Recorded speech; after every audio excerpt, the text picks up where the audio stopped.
Hi friends, কেমন আছেন সবাই? আশা করি খুব ভালো আছেন। আজকে আপনাদের সাথে আমি শেয়ার করব চিকেন ফিঙ্গার ফ্রাই। তো চলেন শুরু করি।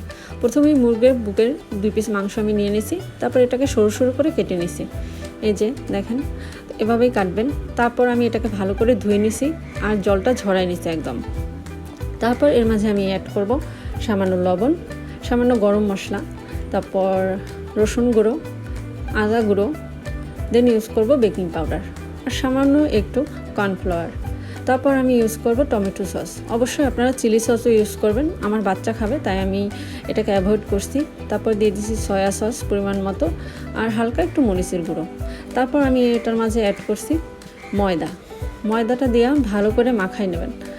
আর এটাকে ফ্রিজে 1 ঘন্টার মতো আমি রাখবো। তো 1 ঘন্টায় এনাফ। আপনারা চাইলে এর থেকেও কম সময় রাখতে পারেন বা সাথে সাথেই ভাজতে পারেন, কোনো সমস্যা নেই।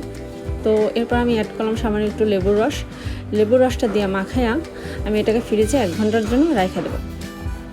তো 1 ঘন্টা পরে আমি এটা বের করে নিলাম। এই যে দেখছেন কালার সামান্য চেঞ্জ হয়ে গেছে। এখন আমি একটা বাটিতে একটা ডিম ফাটাই নিয়েছি, আরেকটা বাটিতে আমি নিয়ে নিয়েছি ব্রেড ক্রাম্ব। এটা আমি স্বপ্ন থেকে আনছি, 65 টাকা করে দাম। তো আপনারা চাইলে বিস্কুটের গুঁড়াও ইউজ করতে পারেন। তো আমি প্রথমেই ডিমের মধ্যে এটা ডুবাই নিয়ে তারপর ব্রেড ক্রাম্ব লাগাই এরকম একটা প্লেটে রেখে দিছি। দেখেন একদম ভাজার জন্য এটা রেডি। তো আমি সাদা তেল গরম করে নিছি কড়াইতে, এখন ডুবো তেলে এটারে ভাজবো।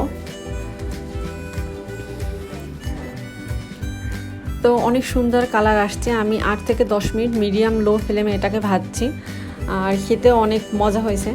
আপনারা যদি চান অবশ্যই এটা ট্রাই করতে পারেন বাসায়। খুব অল্প সময়ের মধ্যে এটা কিন্তু হয়ে যায়, বেশি একটা সময় লাগে না। এই যে দেখেন কি সুন্দর কালার আসছে।